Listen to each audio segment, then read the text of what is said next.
नमस्ते. मी Katare ladies टेलरमधून Sheetal Katare बोलत आहे. आता मी हाफ कटोरी ब्लाऊज आहे. हाफ कटोरीचा ब्लाऊजचा माप कसं काढतात हे मी तुम्हाला दाखवणार आहे. म्हणजे आता अंगावरचा माप तर दाखवणारच आहे. हाफ कटोरी ब्लाऊजचा माप कसं काढतात. आता हा जो आहे फ्रंट राईट गळा त्या साईडने इकडनं टेप असा लावला की टक्स पॉईंट आधी काढायचा. आधी टक्स पॉईंट काढला तर 10.5 टक्स पॉईंट. नंतर लगेच बॅक साईडची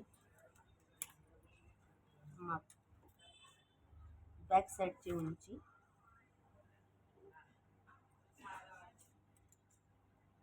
14 आहे.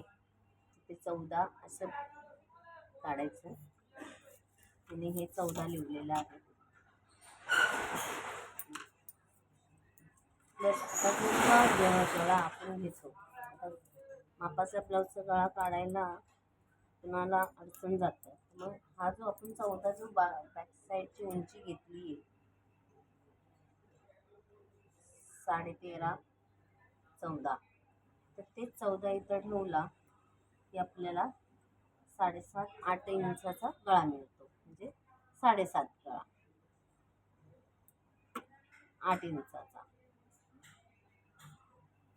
8 इंचाचा जेवढा कमी गळा असेल तेवढं शोल्डर कमी म्हणजे जास्त घ्यायचं. जर गळा मोठा असेल 8 गळा असेल तर शोल्डरची उंची 2.5 आणि 3 असं घ्यायचं.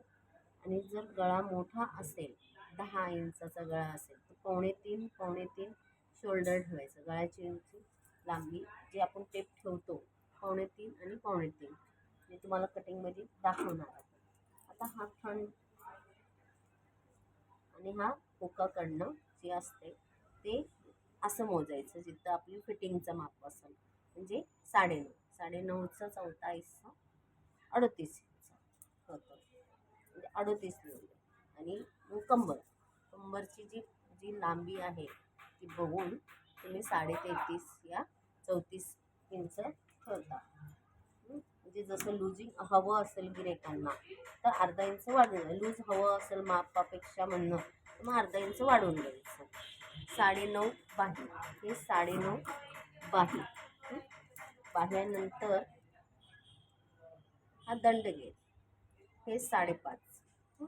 त्याच्यानंतर इकडनं जो शोल्डरचा भाग होईल 3 इंच कंपल्सरी खाली घेऊन ह्या मुंडाचं माप मोजावं. म्हणजे याच्याने तुम्हाला जो मुंडा आपण काढतो ते कमी जास्त होणार नाही. 7.5 म्हणजे 7.5 ठेवलं. तर हे बघा माप कसा घेतलेला आहे. हा जो आहे 10.5 टक्स पॉईंट आणि 14 उंची. 38 इंचाचा माप छाती 38 आणि 34 कंबर. हे बाहीचा माप झाला.